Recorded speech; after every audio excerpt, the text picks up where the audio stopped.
The very first steps a hacker takes before compromising a network is scanning.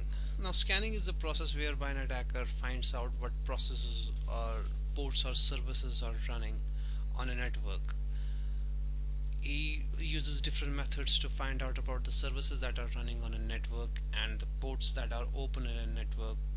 We heard about SMB ports being open on a network and the attackers executing WannaCry ransomware and NotPetya through those open ports. So the very first steps that an attacker takes before launching an attack is scanning a network and finding out what services are running, what are some open ports on a network, and then he goes ahead and attacks the network and compromises.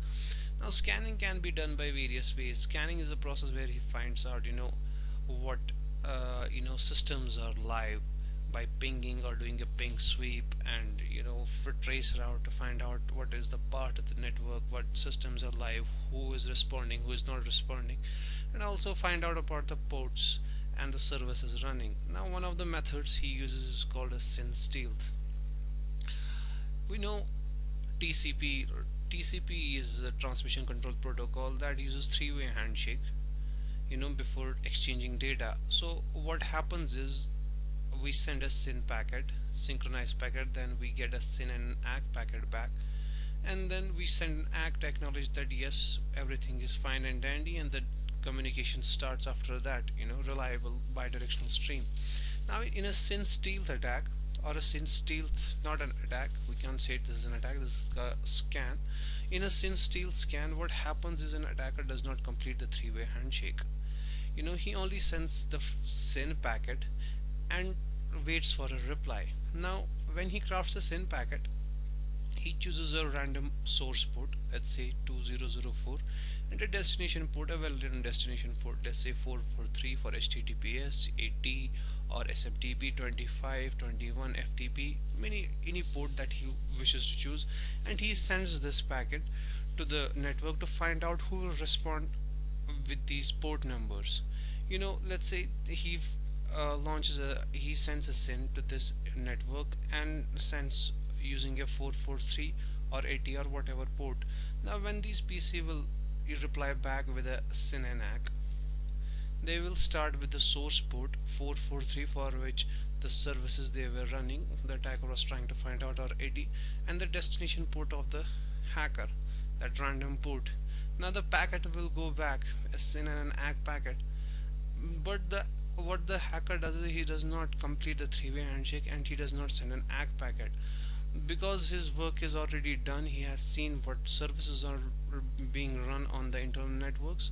He logs those, or finds out that these are the services that are running on the internal network, and then uses these services to find exploits or vulnerabilities and gets the network compromised. Now, what can we do to stop an attacker from scanning our networks and not letting him find out what services or ports that are open on our network? Now, the first and the foremost will be to disable unnecessary services on internal networks. That is the best defense. We do not run unnecessary services on our PCs, and hence if he scans, he cannot find any open ports, and then he cannot launch a attack.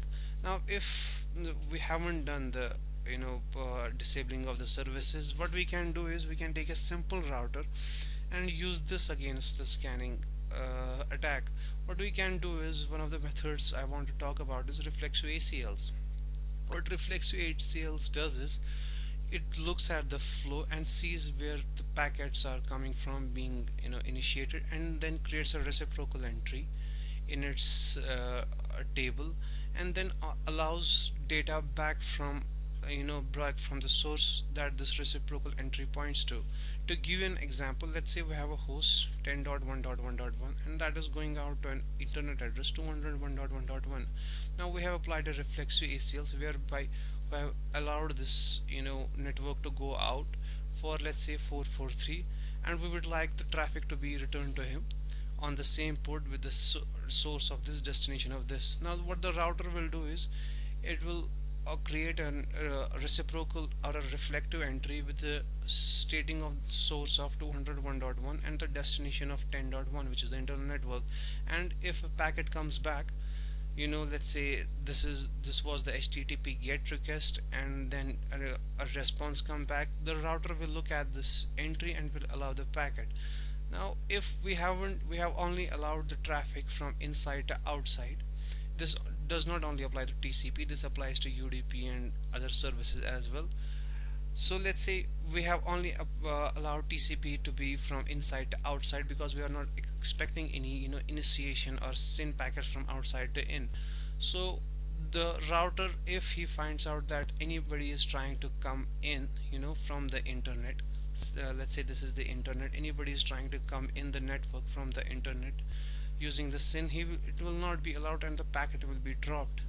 Why? Because we have not allowed in our Reflexive Acl packet to be with the SYN bit set to be come in and making a connection to our internal server. So in this way we can restrict port scanning or service scanning in a network. This is a simple setup, usually a startup setup where resources are limited, a firewall cost is not justified, which is obviously a better choice than a router to stop these kinds of scans. But still a router can be used to restrict port scanning in our network. Now the second question can be, let's say we have a web server as well, which is common in our network, and we want outsiders to set up a connection with this. Let's say this is the web server, so a SYN packet will naturally be sent.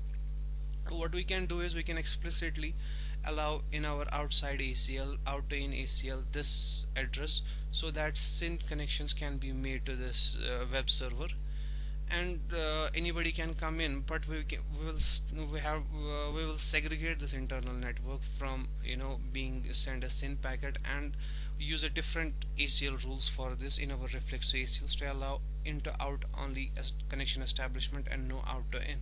So these are some kinds of things that we can apply using simple technologies on our using routers to protect against scanning. Why small networks or small businesses need security? We have seen that at network hackers, they use these small enterprises which have very loose security, create a bots out of them, compromise them, and then launch an attack to a major company using these small compromised networks, a denial of service attack or some other kind of attack to attack. So everybody has to take steps to protect their assets and to be a source of or to be accomplice in a crime unintentionally, obviously. So taking necessary steps, even with bare minimum infrastructure and all that, we can still protect our networks from being scanned.